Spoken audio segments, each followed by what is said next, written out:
Bem-vindos de volta! Eu sou a Bruna Andreto, bem-vindos ao meu canal de autoconhecimento. Estamos no livro Propósito e hoje vamos para o capítulo 1, Nascimento. Então vamos lá. Nasce um potencial.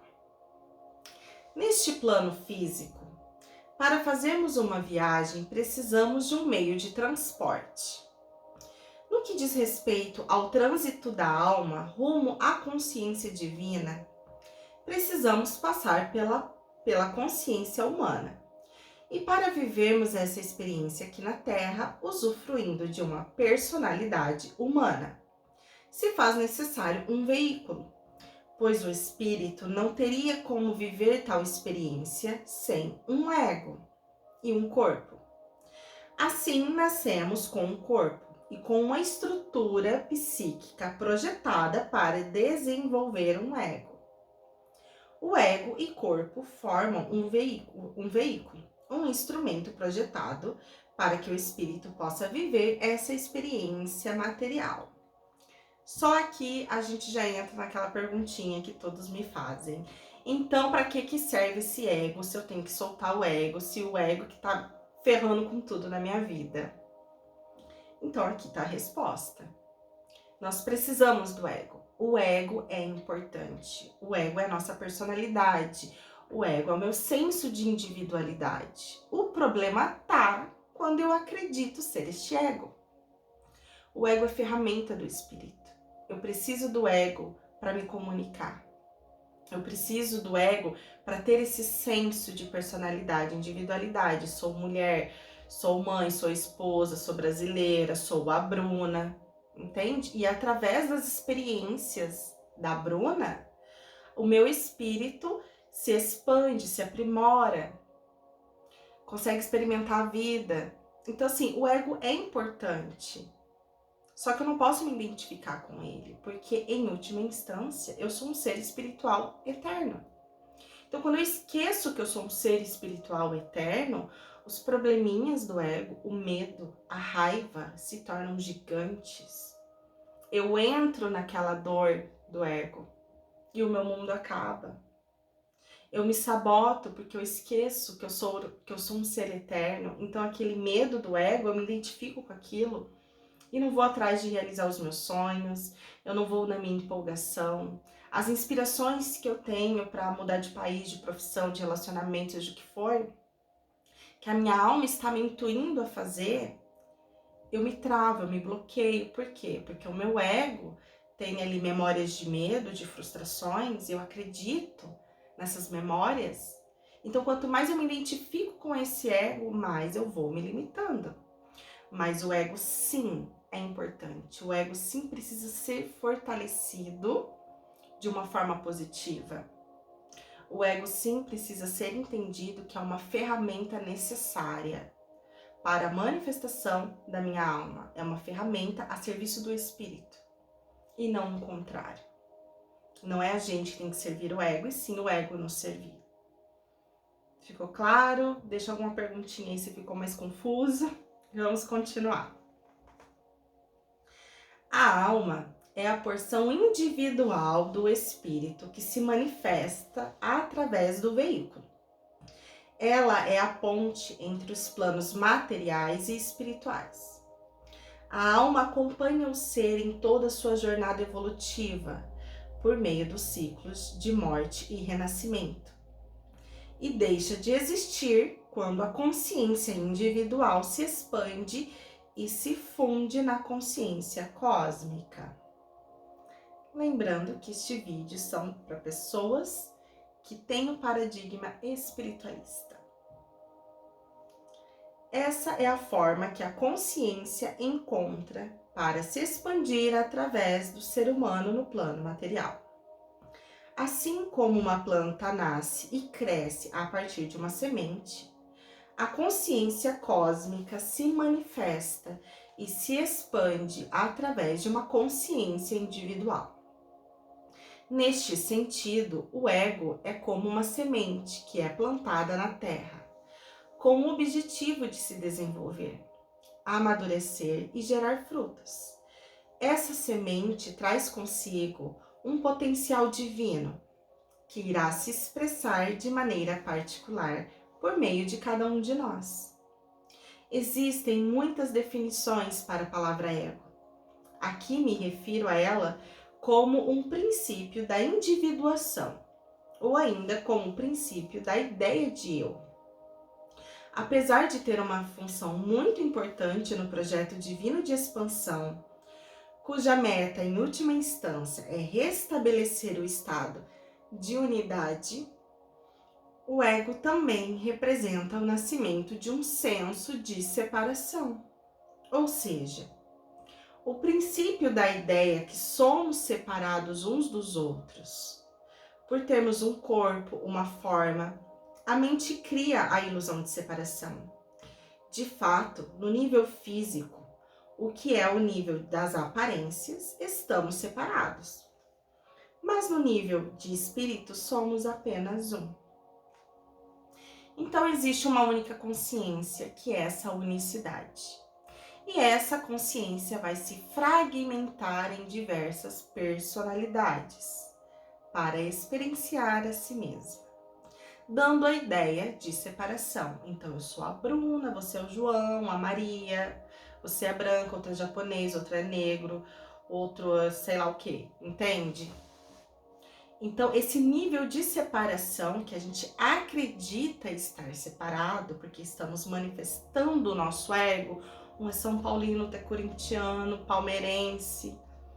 Então, eu gosto da cor azul, você gosta da cor vermelha, então vamos separar em grupinhos, né? Eu sou nerd e as patricinhas.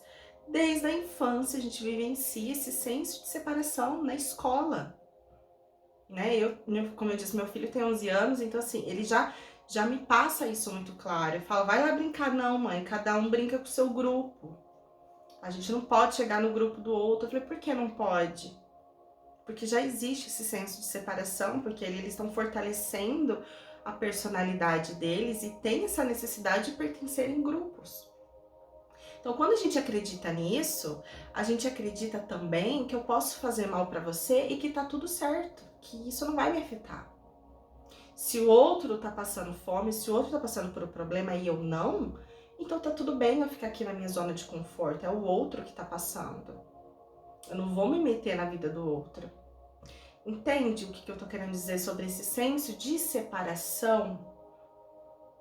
A gente entende que o problema do outro não é nosso. Mas em última instância somos uma única consciência. Tem uma parte na Bíblia, me corrijam se eu estiver errado, que eu acho que é no Novo Testamento, que fala assim, que se você fizer o bem, Jesus falando, né? Se você fizer o bem a um irmão, a mim tu fizestes. Por quê? Se eu faço bem a uma pessoa, eu estou fazendo bem a mim mesma, que é essa consciência. Que é essa fonte criadora que se manifesta em mim, que se manifesta em você. E se Deus está dentro de cada um de nós, né? Eu vejo Deus muito como essa fonte criadora, onde existe vida, existe Deus. Então, se eu auxilio um irmão, um cachorrinho, seja quem for, eu estou fazendo a Deus. Que, em última instância, eu faço a mim mesmo. Entende? Então, do mesmo jeito que a gente precisa do ego para ter esse senso de individualidade, o lado sombra, vamos dizer assim, do ego também é esse senso de separação, que é o caos da humanidade agora. Por isso que existe guerras, por isso que existe preconceito, por isso que existe racismo, né, de classes, de raça e tudo mais, porque a gente entende que o outro está separado, mas não estamos. E a gente só vai expandir a nossa consciência e amor no momento que eu entender que o mesmo Deus que habita em mim habita em você. Que somos a extensão de uma única fonte criadora. E que não faz sentido a gente brigar, por exemplo, por política. Não faz sentido a gente brigar por futebol. Não faz sentido a gente brigar por ideologias que gerem separação.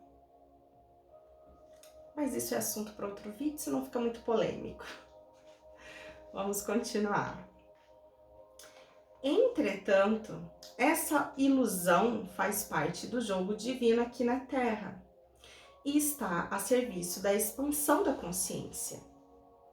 Ela é o que na cosmovisão hindu é chamado de Mahamaya, a grande ilusão.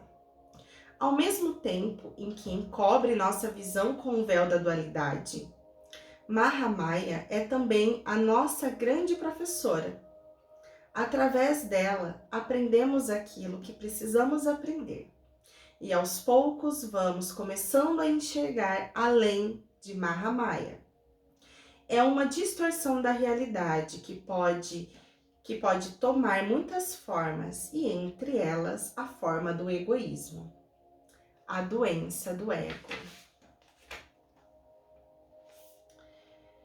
De um pequeno grão nasce uma majestosa árvore. A semente contém em si uma porção mínima, um quanto uma essência, que é impressa em um código genético. Nesse código, então, as informações sobre o seu potencial máximo, que é também aquilo que ela vai realizar enquanto plantada na terra. E o seu potencial máximo são os frutos que ela vai dar. Da mesma maneira, nós, seres humanos, trazemos uma porção da consciência divina que deseja se expandir e se expressar através de nós. Também trazemos um código, um programa, algo a ser realizado. Esse programa é o propósito da alma. Nós viemos para este mundo justamente para realizar este propósito, que também costuma se chamar de visão. Uma visão a ser compartilhada com o mundo. O propósito se manifesta de forma muito particular em cada um de nós.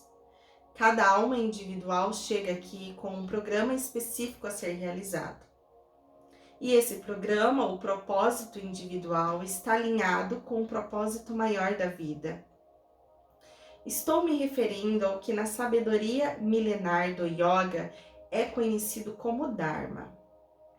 A lei universal que rege a vida e une todos os seres em torno do mesmo propósito. Em última instância, o Dharma, ou o propósito maior da humanidade, é a expansão de consciência, mas costumo dizer que é o despertar do amor, pois a consciência se expande através dela. Então, independente do que você faça, da profissão que você tenha, se você é cozinheiro, se você é terapeuta, se você é professor, se é médico, qual o propósito comum dentre diversas profissões? Ou se você só é dona de casa, se você só cuida dos seus filhos, o propósito maior que nos une é a expansão do amor. Então, seja lá o que você faça, que você fizer com consciência amorosa, ali você está exercendo o teu propósito. Se você cuida de pessoas, se você dá aulas, se você trabalha no trânsito, se você é policial, se você é político, seja o que for, faça com consciência amorosa. E como identificar se o que eu estou fazendo é a expressão da consciência amorosa? O que você está fazendo gera benefício para você e para todos os envolvidos? Ou a ação que você está fazendo gera benefício apenas para você?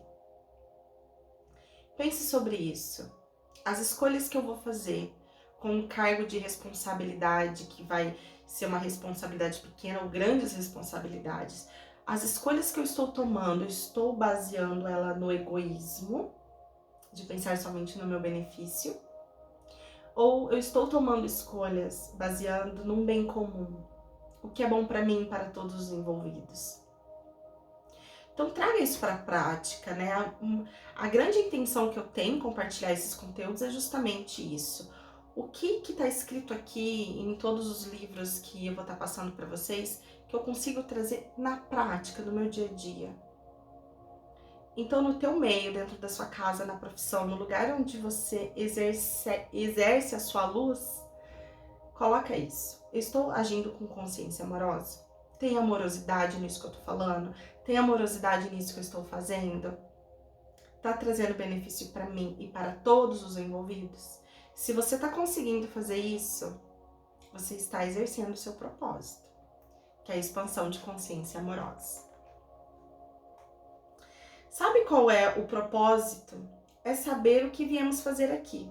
E o que viemos fazer aqui está intimamente relacionado àquilo que somos em essência. Ou seja, o programa individual da alma está relacionado à consciência do ser. Assim como a laranjeira só pode dar laranjas, o ser humano só pode dar um tipo de fruto, o amor.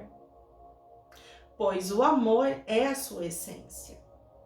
Entretanto, o amor é um fruto que pode se manifestar de infinitas formas. Cada alma traz consigo dons e talentos, que são a maneira única por meio do qual o amor se expressa através de nós. Ao mesmo tempo em que cada alma traz consigo dons e talentos, que são suas virtudes e potencialidades a serem desenvolvidas, ela também traz desafios que servirão para o seu crescimento. Certos desafios são parte do próprio programa da alma e encontra-se impresso no DNA, como as doenças genéticas, determinadas limitações físicas. Outros serão gerados a partir das escolhas que a alma fizer ao decorrer da encarnação. Mas independente da sua natureza ou desafios, são instrumentos de aprendizado. A alma estaciona temporariamente para absorver determinados aprendizados e se liberta da cadeia de reações geradas pelas ações equivocadas do passado, que são chamadas de karma. Karma, na visão espiritualista, e principalmente na visão desse livro, diz que karma é a separação do amor.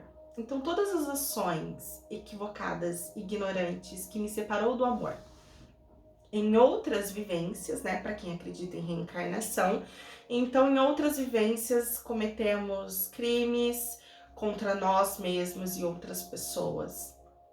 A falta da consciência expandida do amor nos fez ter atitudes equivocadas que gerou separação. Este é o karma. Então não é um castigo, é só consequência da minha própria ação. Karma é ação. Então, se eu expando a minha consciência em amor e começo a realizar o meu Dharma, que é o propósito de alma, que é expandir a consciência amorosa através do meu pensar, sentir e agir, é expressar a minha luz no mundo em benefício próprio e de todos os envolvidos, eu começo a vivenciar o meu Dharma. Não tem mais a necessidade de se pagar um karma, porque o karma é ação de separação. Então, se eu tomei consciência dessa separação, acabou. Nesse momento, eu começo a vivenciar o meu Dharma.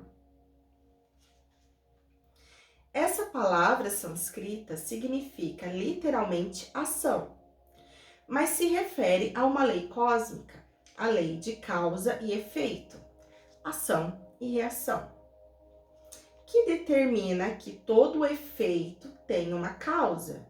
Tudo que se manifesta agora em nossa vida é um produto da nossa ação do passado. Para toda ação existe uma reação. Assim, o karma envolve não somente a ação, mas também a reação inerente a ela. Eu vou parar aqui, ou dá para ler mais um? Acho que eu vou ler mais um pouquinho, depois a gente faz em duas partes. A ação desinteressada nos liberta, pois ela possibilita que deixamos de produzir reações e, consequentemente, nos liberta da teia do karma. Mas isso é impossível somente quando o karma, ação e dharma, propósito, estão alinhados. O que significa que nossas ações correspondem ao que de fato viemos fazer aqui. Quanto mais alinhado estiver com um propósito maior, menos efeitos nossas ações causarão e mais consciência elas trarão ao nosso planeta. Pois o propósito da alma individual está diretamente ligado ao Dharma e aos karmas coletivos.